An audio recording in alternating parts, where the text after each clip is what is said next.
L'astrophysicien britannique Patrick Moore, dans ses ouvrages, déclare qu'aucune construction humaine n'est visible à l'œil nu depuis la Lune.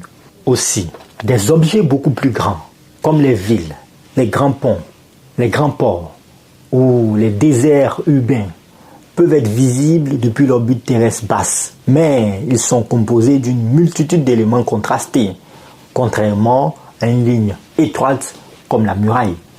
Même les grandes routes ou canaux sont souvent difficiles à distinguer, car la résolution visuelle requise dépasse celle de l'œil humain, qui est non éclairé. Maintenant, posons-nous cette question cruciale.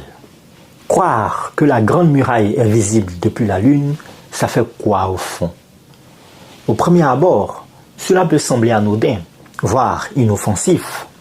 Un simple mythe amusant, une idée sympa à raconter à ses amis, mais en réalité, adhérer à ce mythe de croyance erronée a des conséquences bien plus larges qu'on ne l'imagine.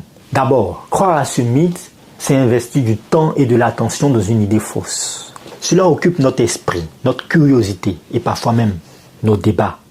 Imaginons des élèves qui intègrent cette idée erronée dans leurs devoirs, leur exposé scolaire. Ils peuvent transmettre des informations fausses à leur tour. Et toute une chaîne de désinformation se met en place. Cette dépense cognitive est inutile et détourne l'attention des faits réels et intéressants sur l'espace, l'astronomie ou même l'histoire de la muraille. Même si ce mythe semble inoffensif, d'autres rumeurs similaires peuvent générer de vraies peurs. Par exemple, croire que l'espace est un lieu où tout est visible à l'œil nu crée une fausse idée de surveillance ou d'omniprésence. Plus largement, dans le contexte actuel où la désinformation circule à grande vitesse,